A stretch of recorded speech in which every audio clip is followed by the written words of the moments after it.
गांव छोटा था लेकिन कभी बहुत जीवित हुआ करता था। सुबह होते ही गलियों में गोबर की खुशबू, गायों की घंटियां और बच्चों की हंसी गूंजती थी।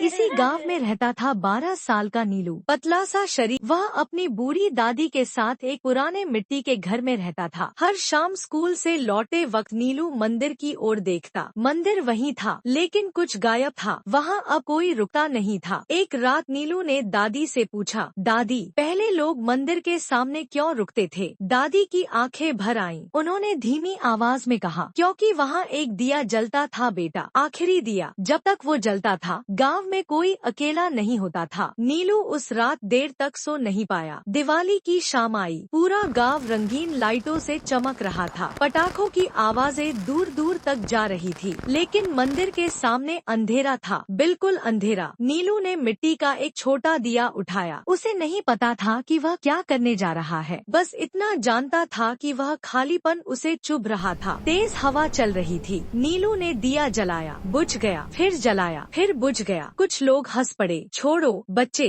ये पुरानी बातें हैं। नीलू की आंखों में आंसू आ गए। उसने दिए को दोनों हाथों से ढक लिया, जैसे किसी नन्ही जान को बचा रहा हो। हवा धीरे धीरे थम गई, दिया जल उठा और उसी पल कुछ बदलने लगा। एक औरत ने पास आकर नीलू के कंधों पर शॉल डाल दी। किसी ने मंदिर के सामने खाना रख दिया। एक बूढ़े आदमी ने एक बेसहारा बच्चे का हाथ पकड़ लिया। दिया सिर्फ रोशनी नहीं दे रहा था, वह लोगों को याद दिला रहा था कि वे इंसान हैं। अगली सुबह सूरज कुछ अलग तरह से निकला। मंदिर के सामने दिया अब भी जल रहा था। लोग एक दूसरे से बात कर रहे थे, मुस्कुरा रहे थे। नीलू चुपचाप मंदिर के पास खड़ा था। उसकी आंखों में खुशी थी, लेकिन कोई घमंड नहीं। दादी ने आकर उसका सिर सहलाया और कहा, तूने दिया नहीं जलाया बेटा, तूने लोगों का दिल जगा दिया। और उस दिन के बाद गांव में हर रात एक दिया जरूर जलता रहा।